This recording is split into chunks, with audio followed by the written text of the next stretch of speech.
请教一下，现在就是说郭柯王合作，但是现在郭柯的合作这么频繁，好像都没有找你，是不是觉得自己被冷落嘛？例如说像讨论立委人选，好像也都没有找你的样子。他们希望我能够推荐一些人来参与，但是我明白告诉他们，所有这一次国民党提名的呢，大概都是我的这个老同事、老同志、老朋友，所以我不能提任何一个人，我不能建立任何一个人选，那么来为难我的这个老同事，所以我就不参与这个所谓的推荐。所以是没有被冷落的感觉。怎么会呢？我自己认为我不能这么做啊！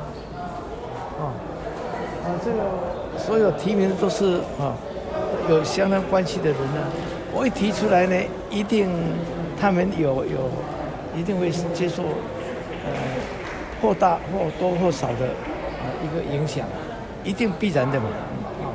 许淑国委员说，这个民主大联盟您之前提出来这个联盟啊，现在好像有点卡关。如果15号之前没有办法成型的话，可能会来不及这个送交登记。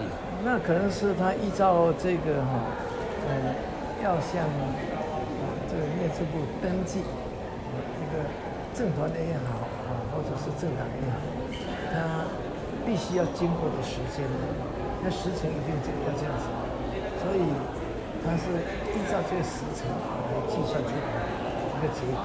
详细情形我不清楚。那院长有国民党中常也说，你可能错估形势，这样再弄下去，国民党也不会再理你了。你怎么看这件事情？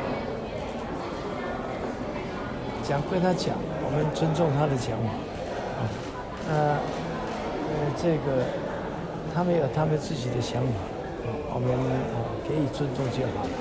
那您的了解，这个联盟之间他互相的联络还顺畅吗？我不清楚，都是朋友在联络的。